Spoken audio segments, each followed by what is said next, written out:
বিশ্বের প্রায় 20% তেল যেই পথ দিয়ে যায় সেই হরমুজ প্রণালীর এখন উত্তেজনার কেন্দ্রবিন্দু। ইরান ইসরায়েল যুক্তরাষ্ট্রের যুদ্ধের প্রেক্ষাপটে এটি কার্যত বন্ধ অবস্থায় রয়েছে, কিন্তু এর মাঝে বিশ্ব কি তেলের সংকটে পড়তে যাচ্ছে?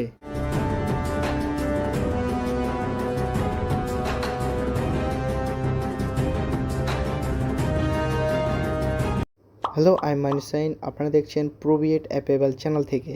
আচ্ছা, আপনি কি জানেন হরমুজ প্রণালী কেন এত গুরুত্বপূর্ণ? হরমুজ প্রণালী মধ্যপ্রাচ্যের একটি অত্যন্ত গুরুত্বপূর্ণ সাগরপথ। এটি পারস্য উপসাগরকে ওমান সাগরের সাথে যুক্ত করছে। প্রতিদিন প্রায় 20 মিলিয়ন ব্যারেল তেল এই সরু সমুদ্রপথ দিয়েই মধ্যপ্রাচ্যের অনেক দেশে তেল ও গ্যাস বিশ্বের বিভিন্ন দেশে যায়, বিশেষ করে আরব আমিরাত, Oman, Iran, Iraq, Kuwait, Bahrain, Qatar এবং সৌদি আরব। এই দেশগুলোর বেশিরভাগ তেল রপ্তানি এই পথ দিয়ে হয়। তাহলে নিশ্চয়ই বুঝে যাচ্ছে এটা অত্যন্ত গুরুত্বপূর্ণ একটা বিষয়। এই শুরু বন্ধ হয়ে যাওয়াতে অনেক দেশ কি তেলের সংকটে পড়বে, আর তেলের দাম কি দ্রুতই বৃদ্ধি পাবে? এই বিষয় নিয়ে একটু পরে বলছি, তার আগে আইআরজিসি কি বলছে ওইটা দেখি। আল জাজিরার এক প্রতিবেদনে উঠে এসেছে, ইরানের Islamic revolution guard corps IRGC জানিয়েছেন যে তারা হরমুজ প্রণালীর উপর সম্পূর্ণ নিয়ন্ত্রণ বজায় রেখেছে।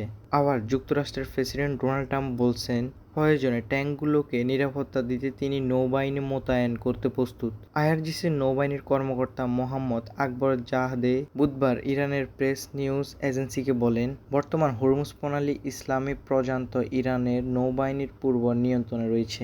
এর সাথে আরও উঠে আসে যুক্তরাষ্ট্র ইসরায়েল যুদ্ধের কারণে বৈশ্বিক সরবরাহ শৃঙ্খল ব্যাহত হচ্ছে। হরমুজ প্রণালীতে জাহাজ চলাচল বন্ধ রয়েছে এবং মধ্যপ্রাচ্য আকাশসীমা বন্ধ থাকায় কার্গো বিমান চলাচলও স্থগিত। তেহরান থেকে আইআরজিসি আরও বলেন, কোনো জাহাজের পক্ষে এই প্রণালী অতিক্রম করা অসম্ভব এবং 10টিরও বেশি তেলবাহী ট্যাঙ্কারকে লক্ষ্যবস্তু করা হয়েছে। শিপিং তথ্য বিশ্লেষণকারী প্রতিষ্ঠান ক্লার্কসন্স রিসার্চের মতে প্রায় 3200 জাহাজ, বিশ্বের মোট জাহাজের 4% উপসাগরে নিষ্ক্রিয় অবস্থায় আছে। এর মধ্যে 1230টি জাহাজ সম্ভাব্য কেবল এই উপসাগরেই চলাচল করে। আরও প্রায় 500 জাহাজ 1% উপসাগরের বাইরে সংযুক্ত আরব আমিরাত, ওমানের উপকূলের অবস্থামান রয়েছে। হরমুজ প্রণালী দিয়ে ট্যাঙ্কারের চলাচলের ইরানের কড়া নিয়ন্ত্রণের কারণে ব্রেন্ট ক্রুড তেলের দাম ব্যারেল প্রতি $82 উপরে উঠেছে। যুদ্ধ শুরুর পর থেকে দাম 13% এর বেশি বেড়েছে। আচ্ছা, এইটা নিশ্চিত করে আমরা বলতে পারি এই যুদ্ধ যত দীর্ঘ হবে ততই তেলের দাম বৃদ্ধি পাবে। এর সাথে আপনাকে আরেকটা জিনিস নিশ্চিত করতে চাই, আপনি দেখছেন এখন প্রোভিয়েট অ্যাফেবল চ্যানেল থেকে। আমি এতটুকু বলতে পারি, আপনারা এই চ্যানেল থেকে কোনো বিভ্রান্তকর নিউজ পাবেন না। আমি আমার জায়গা থেকে 100% ট্রাস্টেড নিউজ দেওয়ার চেষ্টা করব ইনশাল্লাহ। তাহলে কি করতে হবে? অবশ্যই আমার চ্যানেলটিকে সাবস্ক্রাইব করে আমার পাশে থাকতে হবে। দেখা হচ্ছে নেক্সট ভিডিওতে।